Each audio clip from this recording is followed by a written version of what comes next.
gue bisa jelaskan kenapa gue pakai outfit kayak gini ya. Kita kan lagi pengen ngobrolin Persona guys. Gue termasuk fans nomor 1 Persona nih. Gue udah main yang 3 sama yang 5 doang. Fans jadi itu Bang Ray. Iya yang remake lagi. 4 gue belum, nunggu nih bentar lagi kan bakal rilis. Terus 1, 2 terlalu ancient, kayaknya gue bakal skip. Shin Megami Tensei juga kayak gue skip gitu. Terus abis itu Refantazio udah beli, tinggal dimainin doang. Anyway, tanggal 30 Juni 2026 ada kabar yang mencengangkan banyak banget fans Persona. Karena katanya Netflix pengen buat live action Persona. Dimana Christopher Monfete, Star Trek Picard, gue nggak tahu ini, gue nggak nonton Star Trek, will serve as a showrunner. Well, ini udah rame banget dibahas sama orang-orang di Twitter. Di Discussing Film ini udah punya engagement 12,3 juta tayangan. Dan di Culture Crave ini pun udah sampai 3,6 juta tayangan. Dan gara-gara pengumuman ini banyak banget meme Persona yang muncul ya, karena kekhawatiran dari fans-fansnya sendiri. Kita bakal bahas bareng-bareng itu semua. Jadi selamat datang di Ngobrolin Persona Indonesia bersama gue, your favorite Uncle Omre. Jadi kalau misalnya kita lihat dari bagaimana adaptasinya, bakal ada 3 peluang nih yang akan terjadi ketika Persona menjadi live action. Yang pertama mungkin akan menjadi live actionnya bagus seperti Rurouni Kenshin. Cuman permasalahannya ada Rurouni Kenshin kalau nggak salah tuh nggak digarap sama Netflix. Jadi bisa dicoret tuh peluangnya tuh. Oke. Sedikit yang kata orang live actionnya biasa-biasa dan bagus gitu. Kayak One Piece lah misalkan, One Piece live action. Mungkin bakal jadi One Piece live action. Itu ke skenario-nya kalau misalkan penulis dari game itu bener-bener ikut ya, bener-bener ngegarap juga sama kayak Oda Sensei yang bener-bener monitoring gitu. Yang kedua, mungkin ini akan menjadi seperti Avatar The Last Airbender live action. Yang mana menurut gua lebih bagus ya dibandingin One Piece live action. Karena alasan-alasan tertentu nanti kita bakal bahas sendiri. Cuman ya balik lagi, kita nggak tahu, random banget. Atau yang terakhir, peluang yang ketiga, mungkin Persona live action ini akan menjadi live action Kakegurui atau Bed.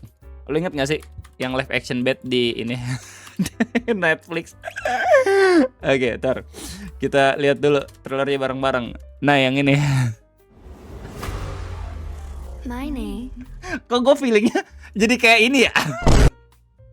Tapi lo tau gak sih, gue nonton ini series sampai full.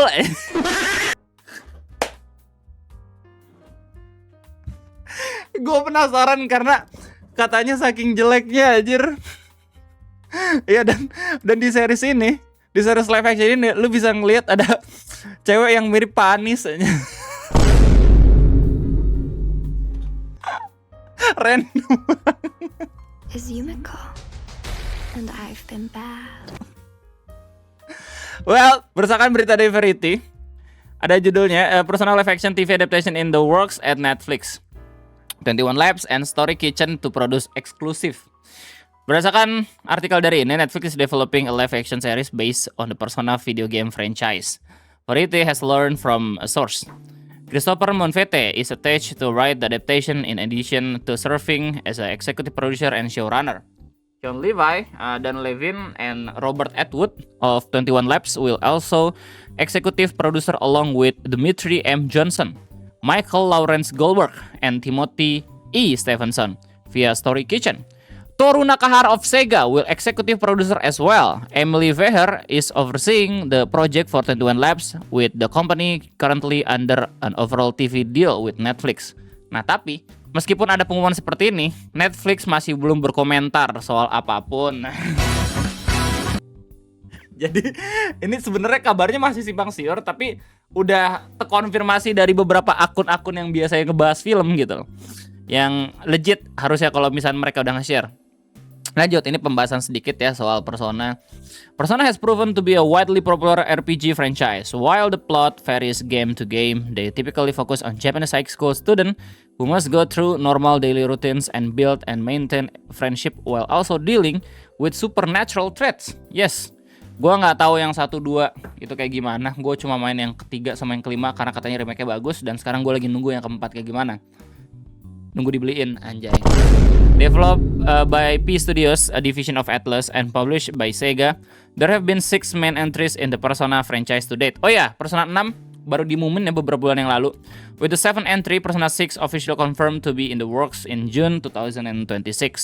There are also 15 related spin-off in the franchise. The games originated as spin-off of the Japanese game series Shin Megami Tensei. Ini Bang Upi main ya, kalau nggak salah, tapi gue belum main. Ini pasti kalau misalnya ngomongin soal Persona, meskipun awalnya kita berperan sebagai anak sekolahan, lawannya Tuhan aja di akhir. Kacau. With Revelation Persona debuting in 1996. The most recent entry was Persona 5 The Phantom X in 2025. All my homies not playing Persona gacha game.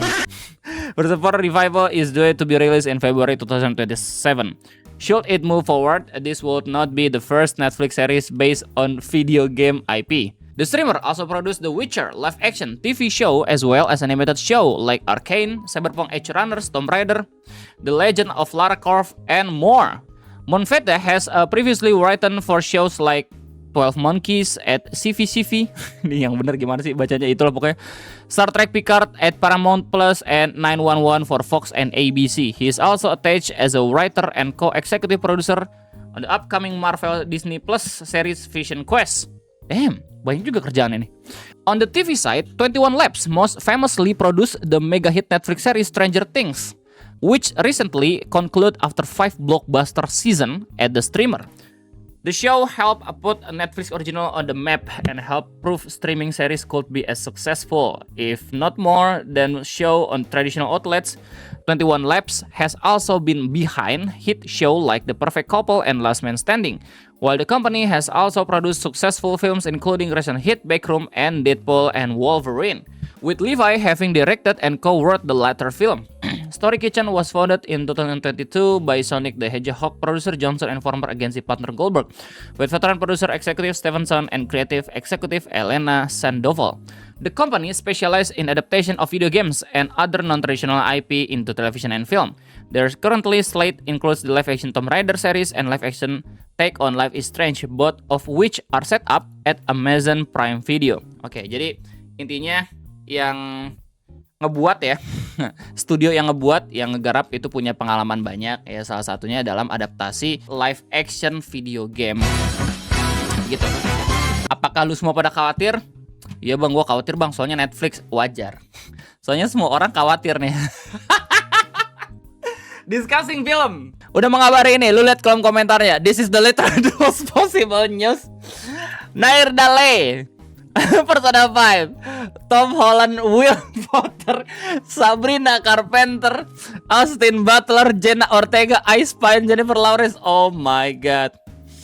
Netflix is going to make Anta Mamaki into a fat black. Limo, Netflix after saying a Persona fan in public after butchering DMC and Atla. Mr. Metric, I'm sorry for your lost Persona fans. You there, may your hobby hit mainstream audience. Ini terlalu prematur ya kalau misalnya kita langsung komen karena masih dalam tahapan produksi sepertinya. Kita masih belum lihat bagaimana trailernya.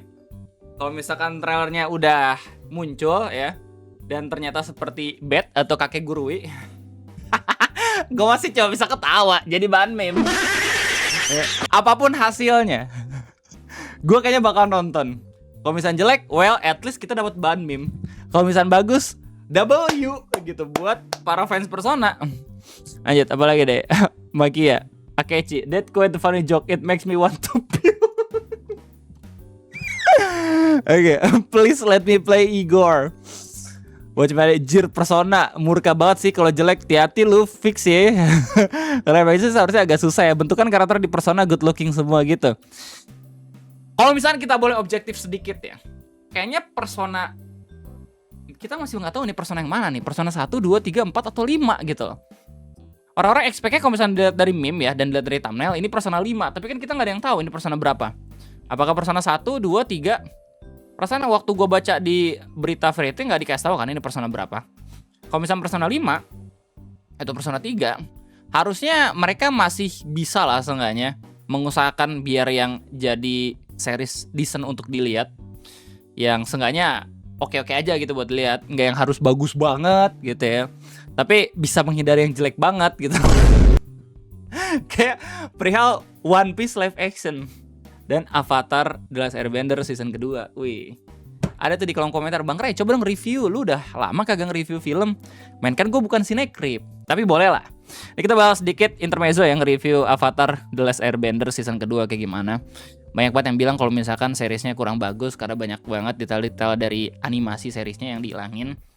Tapi kalau misalnya gue sih ngelihat dan ekspektasinya setiap series yang diumumkan bakal diadaptasi sama studio-studio besar ya, atau streaming service kayak Netflix ini, pasti hasilnya bakal mirip kayak The Boys lah. Jadi udah bakal dirombak banyak gitu ya, biar sengaja menyesuaikan budget, menyesuaikan waktu, menyesuaikan durasi dan segala macem, sampai akhir lo bisa ngeliat final produknya kayak gimana gitu loh. Dan buat gue pribadi, Avatar The Last Airbender live action season kedua itu lebih bagus dibandingin One Piece live action season kedua. Wah, ini mungkin banyak yang gak setuju gitu, tapi ini opini gue pribadi. Dan kalau misalkan lu pada gak setuju, fair-fair aja gitu ya gak sih, gue gak bakal protes gitu. Cuman hear me out. Alasan kenapa gue menempatkan Avatar di atas One Piece, karena kalau misalnya gue nonton Avatar, gue lebih enjoy dan lebih serius gitu. Plus kalau misalnya secara efek gitu ya, dan secara setting tempat bagus banget dibandingin sama One Piece yang buset terlalu kerasa banget cosplaynya gitu loh. Terlebih banyak banget aktor-aktor terkenal kan, mungkin digondongnya gara-gara itu kalau misalnya One Piece. Sedangkan kalau misalnya dari storyline, dilihat dari final produknya, menurut gue justru problemnya lebih sedikit Avatar dibandingin One Piece live action. Meskipun One Piece live action secara material itu bener-bener di monitoring banget gitu sama Oda, tapi muncul masalah-masalah lain aja. Kayak gue inget banget waktu nonton One Piece live action season kedua, episode satunya itu ngebuat gue hampir ngedrop seriesnya. Simply cuman gara-gara adegan ketika Luffy pengen dipenggal sama Buggy. Terus ketawanya itu aduh, kurang bisa masuk di gue. Ya gue paham kalau misalkan Luffy itu susah gitu ya buat dikarakterisasiin untuk menjadi live action. Tapi yang konyolnya adalah kalau misalkan lu lihat Iñaki Godoy di media sosialnya, dia tuh nggak acting kayak Luffy anjir. Sedangkan di live actionnya justru dia kayak bukan Luffy, kan kesel ya.